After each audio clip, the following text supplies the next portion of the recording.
자, 오늘 말씀 같이 나누겠습니다.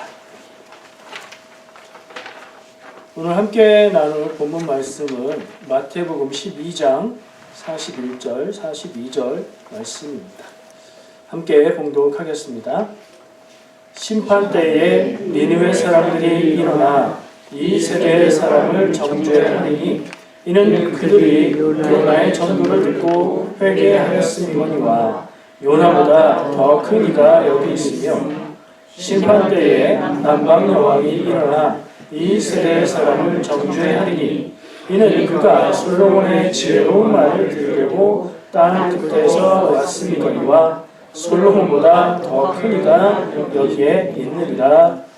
아멘. 지난 주일에 나누었던 말씀 혹시 기억하세요? 저도 떠올려 봤는데 성경 말씀을 이렇게 이어서 보니까 생각이 났지 그냥 생각해 보니까 생각이 안 날 것 같더라고요. 근데 한번 짚어볼 필요가 있어요. 왜냐하면 지난주 말씀하고 이어지는 내용이 있기 때문에 그래요. 지난 주일에 나눈 내용을 한마디로 정리하면 악하고 음란한 세대에게 요나의 표적만 보여주겠다. 예수님이 이렇게 말씀하신 거죠. 악하고 음란한 세대가 표적을 구하나 보여줄 것은 요나의 표적뿐이다 라고 말씀하셨죠. 그리고 그 요나의 표적은 요나가 물고기 뱃속에 3일 있다가 나왔던 것처럼 예수님도 십자가 죽음을 겪으시고 죽음 가운데 3일 있다가 부활하실 거다. 그때 보게 될 거다. 이런 뜻이라고 나눴었죠. 이 말씀을 보면서 묵상하고 생각하다 보니까 오늘 본문 말씀이 예수님이 이 말씀을 하실 때 되게 답답하셨겠다 하는 생각이 들었고요. 그리고 유대인들 진짜 제 마음속에서 원고에는 정말 너무하다 이렇게 써놨지만 진짜 유대인들 징하다 이런 느낌이 들었어요. 왜 그럴까요? 예수님은 왜 요나의 표적 이야기를 하시면서 그거밖에 보여줄 것이 없다 하셨을까요? 물론 지난주에 충분히 나눴어요. 예수님의 십자가 죽으심과 죽음 가운데 있고 부활하시는 것 그것이 증거로 나타날 것이다 하는 얘기로도 충분하지만 오늘 말씀에 한 번 더 얘기하시는 해설 혹은 강조의 내용이 들어있다는 걸 알게 됩니다. 근데요, 저는 좀 그런 게 있거든요. 성경을 읽다가 이게 무슨 얘기인지 무슨 내용인지 잘 모르겠으면 그때 찾아보고 확인할 수 있는 게 있으면 하는데 그게 없으면 그냥 대충 이런 뜻이구나 대략 이런 뜻이구나 모르겠는 부분은 그냥 없는 걸로 치고 넘어가지는 경우가 있어요. 이 말씀이 좀 그랬던 것 같아요. 왜냐면 이 말씀을 딱 놓고 본문으로 놓고 묵상하다 보니까 제일 처음부터 잘 모르겠는 거예요. 무슨 얘기인지. 예수님이 하시는 얘기거든요. 본문 한번 다시 보여주세요. 보면서 얘기해 볼게요. 심판때에 41절이요. 심판때에 니느웨 사람들이 일어나 이 세대 사람들을 정죄할 거다. 심판때. 심판 나오면 우리는 좀 긴장하잖아요. 심판 언제예요? 무슨 일이에요? 예수님이 다시 오실 때 살아있는 사람은 그 채로 이미 죽은 사람들은 부활해서 예수님의 심판 앞에 서게 된다. 세상 마지막 때에 대한 얘기잖아요. 그렇기 때문에 우리는 심판 나오면 바짝 긴장해요. 근데 그 심판 때에 니느웨 사람들이 일어나서 이 세대 사람을 정죄한다. 무슨 얘기지? 금방 와닿지 않아요. 여러분은 어떠세요? 오늘 요거만 잘 이해를 하셔도 요 말씀을 왜 하시는지 이게 굉장히 중요하게 다가올 거기 때문에 요 부분을 꼭 집어서 풀어서 이해하는 게 필요해요. 그러고 보니까 42절에도 똑같은 형식으로 시작하고 있어요. 그렇죠? 42절 심판 때에 똑같잖아요. 심판 때에 남방 여왕이 일어나. 요것만 바뀌었네요. 니느웨 사람들이 나왔다가 남방 여왕이 나왔다가 일어나도 똑같아요. 그러니까 그 부분만 바뀌었어요. 이 세대 사람들을 정죄하리니. 이 세대 사람들은 누굴까요? 그냥 단순히 생각하면 예수님이 그때 하고 계신 말씀이시니까 예수님이 말씀하시는 그 장소, 그 시대, 그 현장에 있는 동시대 사람들을 얘기하는 거겠지요. 첫 번째 의미는 그걸 거예요. 그러면 이 사람들은 지난주에 얘기했던 악하고 음란한 세대하고 같은 사람들이죠. 자, 다시요. 심판 때가 되면 니느웨 사람들이 일어나서 이 악하고 음란한 지금 시대의 사람들, 너희들을 정죄할 거다. 심판 때에 예수님이 오셔서 심판하시는데 무슨 일이 있다는 얘기인가? 그 밑에 또 보면 42절 심판 때에 남방여왕, 남방여왕은 성경에서 여러 표현으로 나오는데 뒤에를 보면 솔로몬 얘기가 나오거든요. 솔로몬 얘기 구약에 보면 솔로몬의 지혜를 듣기 위해서 남쪽에서 온 여왕 얘기가 나와요. 스바 여왕이라고 나와 있어요. 스바는 해설을 보면 에디오피아 혹은 뭐 그 옆에 나라 그쯤에 있는 아프리카 나라라고 설명해요. 그러니까 이스라엘의 입장에서 보면 이집트 밑으로 아프리카로 내려가서 남쪽에서 온 거죠. 먼 곳에서. 먼 나라 남쪽 나라에서 여왕이 솔로몬의 지혜의 말씀을 들으려고 왔는데 그 남방 여왕이 일어나서는 아마도 마지막 때 심판 앞에서 부활하는 거로 이해하면 잘 이해가 되실 거예요. 모든 사람들이 다 부활한다 했으니까. 그래서 그 사람들의 모습이 니느웨 사람들의 모습이 남방 여왕의 모습이 지금 2세대 사람들에게 정죄가 될 거다. 그러니까 이 사람들이 어떤 예수님의 심판을 예수님이 안 하시고 이 사람들이 한다는 얘기인가? 그 얘기는 아닌 것 같아요. 예수님의 말씀에 그때에 지금 이렇게 죄가 많은 이 세대를 그들의 모습이 부끄럽게 할 것이고 그들의 모습과 비교해서 이 죄가 된 것이 드러나게 할 거다 하는 말씀인 거예요. 그럼 그 어떤 모습인가를 우리가 생각해야 되겠죠. 근데 그건 이미 얘기하셨어요. 이 세대가 어떻다고요? 악하고 음란하다고요.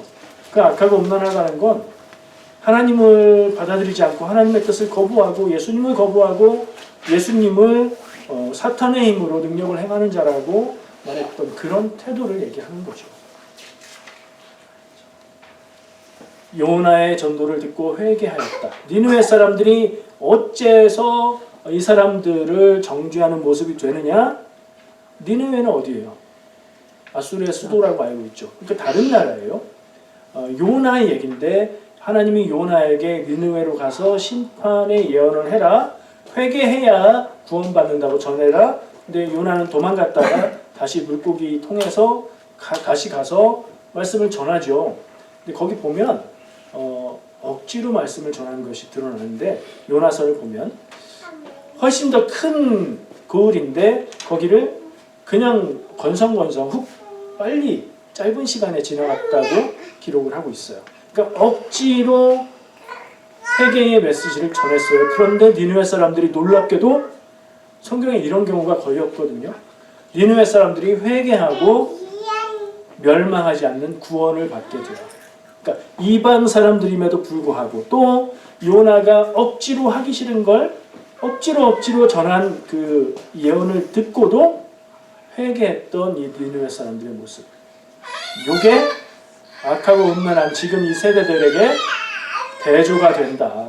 그들의 모습이 너희의 죄를 드러낼 것이다. 이렇게 얘기하시는 거란 말이에요. 그러면 이제 조금 쉬워졌죠? 똑같은 형식으로 얘기하고 있으니까 내용만 바뀐 거예요. 남방 여왕이 솔로몬을 찾아온 것. 남방이라는 표현을 쓴 이유는 멀리서 왔다는 얘기예요. 솔로몬의 지혜로운 말씀을 듣기 위해서 먼 곳에서 그렇게 열정적으로 찾아온 사람도 있었는데 그런데 지금 이 세대는 그렇지 않다는 거예요. 어떤 점에서요? 예수님이 전한 말씀을 멀리 찾아가는 것도 아니라 예수님이 찾아가셔서 말씀을 그 복음을 전하는데 그거 안 듣는다는 얘기예요. 이제 좀 간단해졌죠. 이 표현들이 무슨 뜻인지 무엇을 얘기하는지 그런 틀을 가지고 이 말씀을 좀 봐야 될 것 같아요. 이렇게 말씀하시는 예수님의 마음이 제가 왜 답답하셨다고 얘기했는지 이해가 되시죠?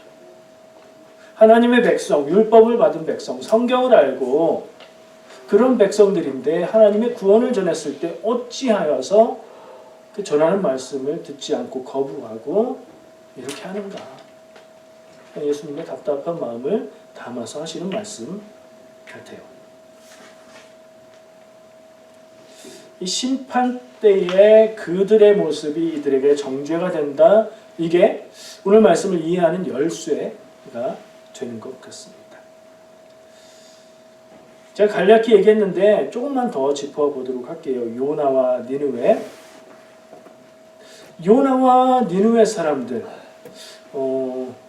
아까 얘기한 대로 이들은 니느웨는 다른 나라의 도시이고 그 도시에 죄악이 가득하여서 하나님이 요나를 통해서 거기에 심판의 멸망의 메시지를 전하게 하셨다. 그런데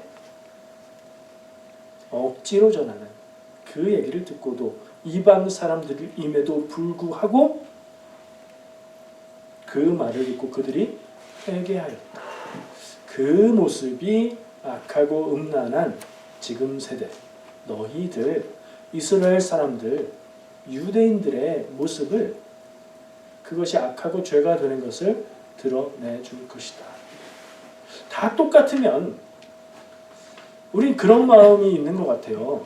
내가 잘못하고 살고 죄짓고 살고 뭔가 옳지 않게 살고 있는데 옆에 보니까 옆에 사람도 내 친구도 저 옆집 사람도 다 똑같이 그렇게 살고 있다.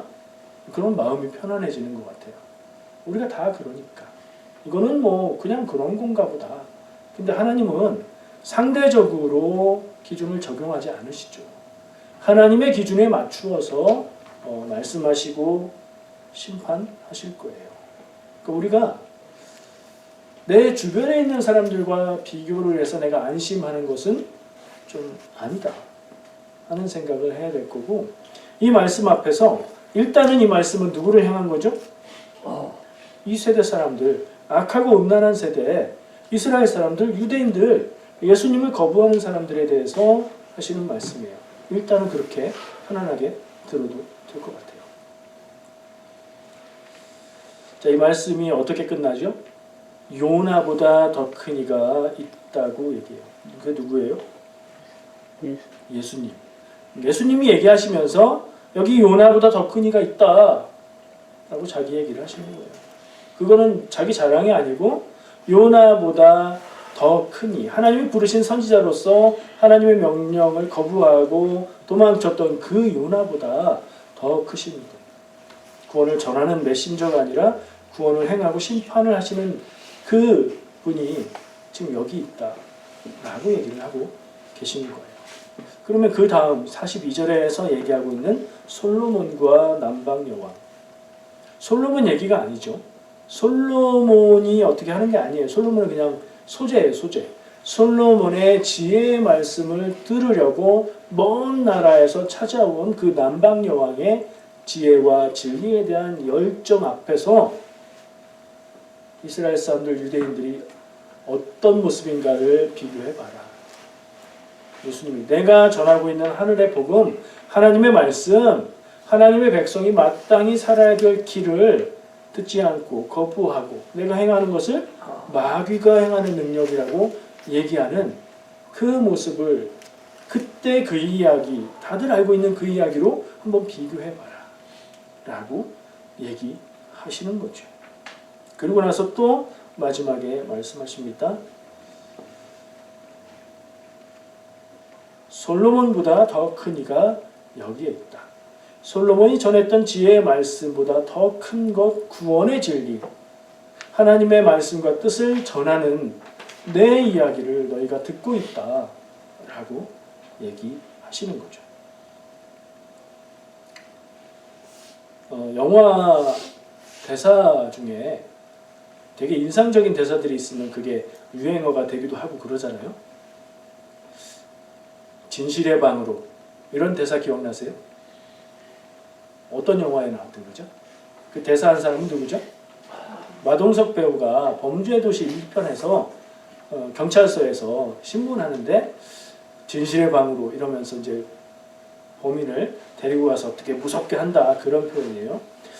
오늘 말씀을 쭉 준비하다가 다른 때도 비슷한 느낌이긴 했는데 말씀의 적용이 결국에는 나를 향해야 된다, 우리를 향해야 된다 하는 생각을 가지고 늘 적용을 하거든요. 그러니까 말씀을 듣다 보면 그 생각을 여러분들이 해보시면 아, 목사님이 이렇게 하겠구나 뻔하게 보이실 것 같아요. 근데 오늘 말씀에 그 구조가 더 조금 강하게 느껴졌어요. 그러면서 예수님이 마치 우리를 향해서 진실의 방으로 가자 이러시는 것 같은 느낌인 거예요. 그래서 앞으로 말씀 전할 때 지금 하는 얘기를 이렇게 길게 설명 안 하고 저 이제 진실의 방으로의 시간입니다. 그러면 요 적용인 거예요. 예수님의 답답한 마음, 요나의 표적을 보여줄 것이다 라고 얘기하셨는데 결국 당시에 그 악하고 음란한 세대는 예수님이 십자가에 죽으시고 죽음 가운데 3일 계시다가 부활하신 그 요나의 표적을 이 이야기 하시는 시점보다 조금 더 지나서 미래에 그걸 봤죠. 보고 나서 자기들이 요구한 표적을 예수님이 보이셨는데 이게 왜 표적이 되냐면 미리 얘기하셨기 때문이에요. 그렇죠? 예언처럼 미리 얘기하셨기 때문에 그 된 사실을 보고 아, 그때 예수께서 하신 말씀이 이 얘기구나 하고 깨달으면 되는 건데 예수님의 제자들도 그것이 그것인 줄 깨닫는데 시간이 걸렸죠. 바리새인, 사두개인, 서기관, 제사장 뭐 이런 사람들 성경에서 예수님을 대적하고 예수님을 반대하고 예수님을 죽이려고 했던 사람들은 못 깨달았어요. 그걸 보질 못했어요. 보여지는데 보지 못했어요. 깨닫지 못했으니까. 그러니까 믿지도 않은 거죠.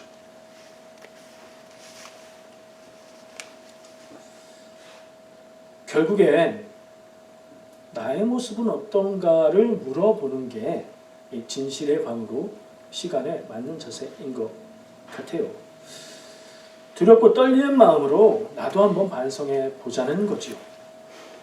자, 우리는 요나의 표적이라고 말씀하신 예수님의 죽으심과 죽음 가운데 있었던 것 부활을 다 알고 있어요. 요나의 표적을 본 셈이죠. 그리고 우린 예수님을 믿어요. 믿는다고 고백해요. 정말 예수 믿는 사람으로 살고 있는가? 100% 예스라고는 말 못하지만 그렇게 살려고 노력합니다 정도는 대답할 수 있어요. 그런데 오늘 이 말씀을 바라보면서 나는 악하고 음란한 세대의 편에 들어갈 것인가?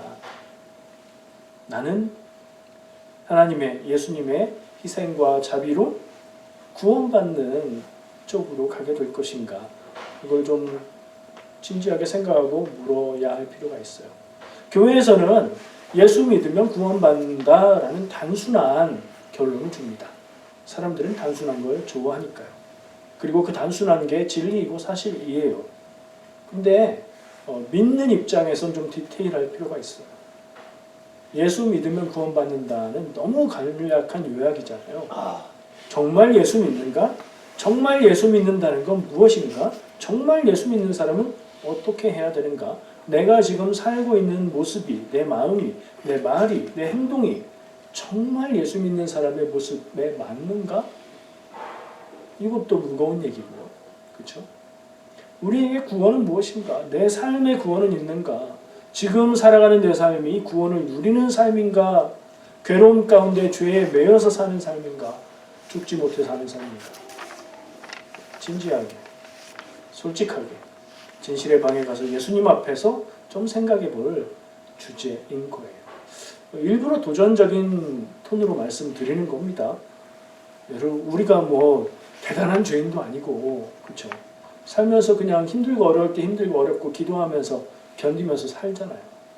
그렇지만 말씀 앞에서는 좀 더 강하게 한번 적용해 보는 거죠.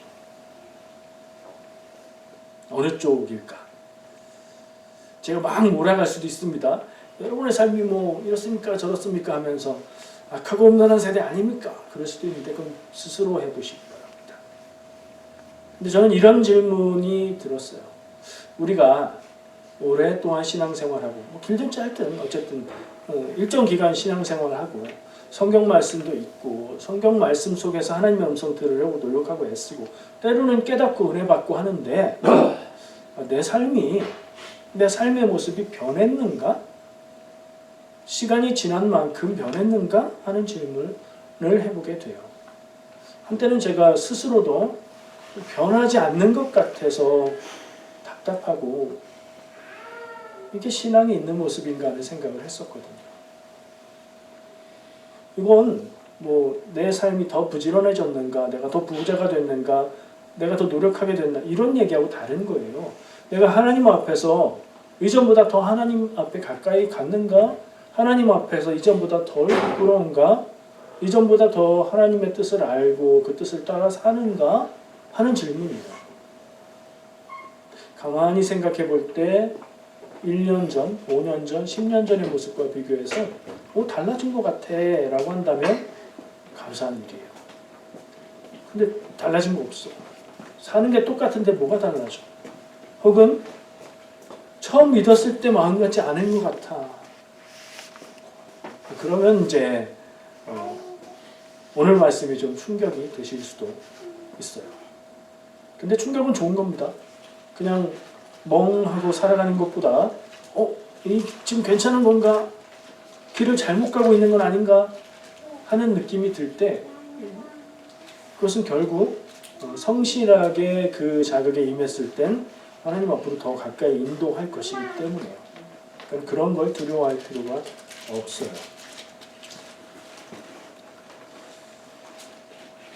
일주일에 한 번, 한두 시간 교회에 와서 예배하는 것으로 이 변화를 만드는 데 충분할까 하는 질문은 늘 마음속에 있어요. 근데 이게 양적인 시간으로 그걸 가늠할 수 있는 건 아닌 것 같기는 해요. 그럼에도 불구하고 우리가 헤아릴 수 있는 건 양이니까 일주일에 한 번 한두 시간 주일에 함께 모여서 예배하는 거, 예배 중에 말씀 나누고 듣고 찬양하고 기도하는 것으로 충분한가? 안 충분한 것 같은데 하는 생각이 들고요. 금요 기도회도 있구나 하는 생각을 해보면 그럼 일주일에 2번 충분한가? 내 삶의 모습을 보면 아직도 충분치 않은 것 같은데 우리 교회에서 할 수 있는 건 뭐가 있을까? 매일 말씀 묵상, 매일매일 하나님 말씀 보고 그래도 착하게 살려고 노력하다 보면 바뀌지 않을까? 아직도 부족한 것 같은 생각이 들고요.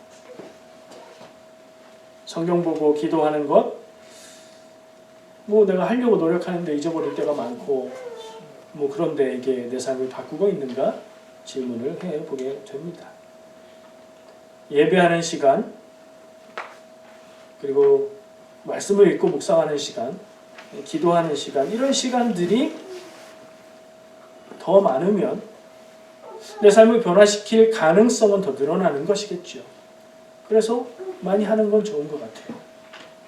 정말 바뀌는가를 물어야 하고요. 결정적으로는 내가 일상의 삶 가운데에서 말씀을 읽고 묵상하고 기도하는 시간을 내가 하는 시간을 정하고 그걸 삶 가운데 쌓아가야 되겠다는 생각을 해요. 그거 외에는 하나님 앞으로 나아가고 진리를 깨닫고 삶을 변화시키는 능력은 없는 것 같아요.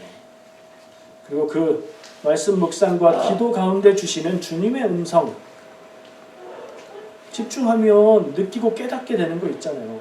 그거에 순종하고, 이게 핵심적인 것 같아요. 예배하다가 말씀 나누다가 뭔가 마음에 다가왔어요. 내가 마음에 다가왔어, 은혜 받았어, 좋다 하고 이제 싹 지우고 나갈 때 편안한 마음으로 가면 소용없다는 얘기. 뭔가 좀 마음이 불편하고 찝찝할 수 있어요. 정말 필요한 얘기를 들었을 때 나타나는 증상이에요.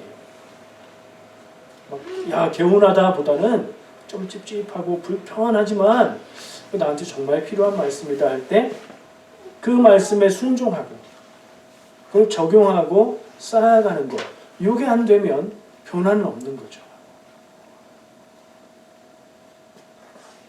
예수님의 말씀을 듣고 하나님의 말씀도 듣고 변하지 않는 인생이라면 악하고 음란한 세대라고 불렀던 제사장, 사두개인, 바리새인, 서기관과 다르지 않은 거 아닌가. 왜냐하면 그 사람들도 기도하고 제사하고 금식하고 율법 지키고 열심히 했던 사람들이거든요. 이 시간 조금 불편하고 부담스럽더라도 하나님 앞에, 예수님 앞에 서서 정직하게 돌아보면 좋겠습니다. 그리고 인생을 바꾸는 신앙생활을 통해서 복된 인생으로 변화되고 이웃에게 보여주는 여러분 되시기를 축복합니다. 기도하겠습니다.